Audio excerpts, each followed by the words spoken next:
تخلیق پاکستان کی کہانی بیان کرتے ہوئے گزشتہ 7 دہائیوں سے ہم بظاہر ایک بے ضرر اور سادہ سا فکرہ سنتے چلے آ رہے ہیں، اور یہ فکرہ بولنے والے یا تو سادہ لوح پاکستانی ہیں یا پھر وہ عیار سیکولر قوم پرست ہیں جنہوں نے اساس پاکستان اور نظریہ پاکستان اسلام سے بغض و عناد اور دشمنی کی وجہ سے اس جملے کو بار بار دہرایا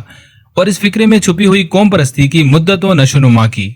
فکرہ دراصل اس وقت دنیا میں موجود قومی ریاستوں کی تخلیق کے بنیادی اصول کو بیان کرتا ہے، اس لیے لوگوں کو اس پر حیرانی نہیں ہوتی۔ حیرانی نہ ہونے کی ایک وجہ یہ بھی ہے کہ گزشتہ 2 صدیوں سے سیاسیات، سماجیات اور معاشرت کے علوم پڑھانے والوں نے کتابوں میں جس علم کا ذخیرہ کیا اور یونیورسٹیوں میں جو نصاب کی زینت بنا، اس کے مطابق کرۂ ارض پر بسنے والی قومیں رنگ، زبان، نسل اور علاقے کی بنیاد پر بنتی ہیں۔ یہی وجہ ہے کہ جب یہ فکرہ قیام پاکستان سے لے کر آج تک ایک تسلسل سے بولا جاتا ہے کہ پاکستان پنجابیوں، سندھیوں، بلوچوں، پختونوں اور بنگالیوں نے مل کر بنایا تھا،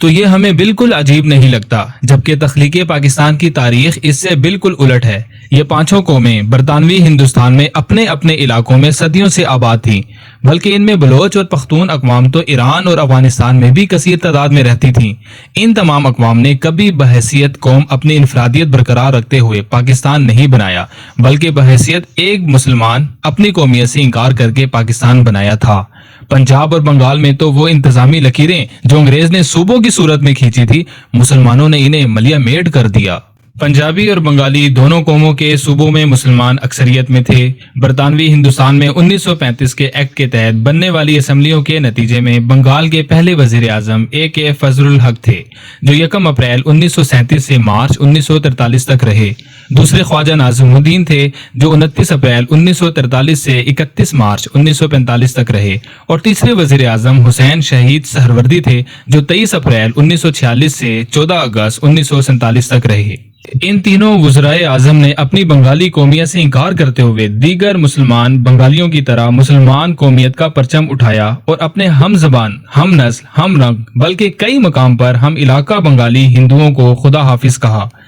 اسی طرح پنجاب میں بھی مسلمان پنجابیوں کی اکثریت تھی، اور 1935 کے ایکٹ کے تحت بننے والی اسمبلی کے پہلے وزیر اعظم سر سکندر حیات خان تھے، جو 5 اپریل 1937 سے 26 دسمبر 1942 تک رہے۔ پھر ملک خضر حیات ٹوانا وزیر اعظم پنجاب بنے، جو 21 مارچ 1946 سے 2 مارچ 1947 تک رہے۔ ان دونوں صوبوں کی انتظامی لکیریں انگریز سرکار نے خوب چلاکی سے نسل، رنگ اور زبان کی بنیاد پر کھینچی تھیں، مگر دونوں علاقوں کی مسلمان اکثریت نے اپنے ہی ہم قوم پنجابی سکھوں اور بنگالی ہندوؤں سے علیحدگی اختیار کی۔ اسی طرح خیبر پختونخوا کے مسلمانوں نے افغانستان میں بسنے والے مسلمانوں کے ساتھ جانے کی بجائے ایک ایسے ملک کے ساتھ رہنا پسند کیا جو صرف اور صرف اسلام کے نام پر بن رہا تھا،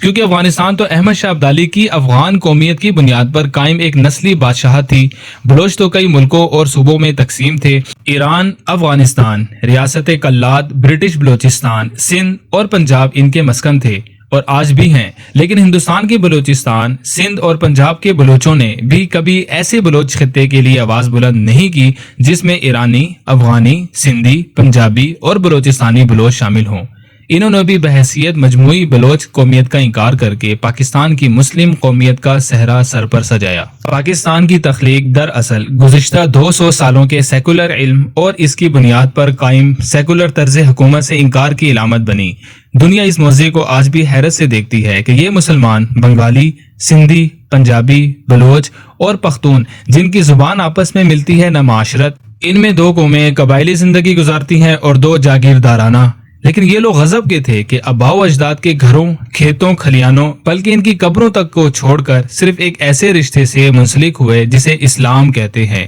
میرے ملک کے سیکولر مورخین نے اس تاریخی معاوضے سے انکار کے لیے اسے ایک علاقائی بندوبست اور باہمی اشتراک کے سیاسی خاکے میں فٹ کرتے ہوئے یہ نظریہ دیا کہ یہ دراصل 5 قوموں کا ایک عمرانی معاہدہ تھا جس کے تحت پاکستان وجود میں آیا۔ اس سے بڑا تاریخی جھوٹ نہیں ہو سکتا۔ اگر یہ 5 قوموں کا بحیثیت قوم محض ایک عمرانی معاہدہ تھا تو پھر بھارت میں رہ جانے والے پنجابی اور بنگالی اس میں شامل کیوں نہ ہوئے؟ پاکستان میں بسنے والے مختلف خطوں میں آیا بلوچ بحیثیت قوم یکجا ہو کر اس معاہدے کا حصہ کیوں نہ بنے؟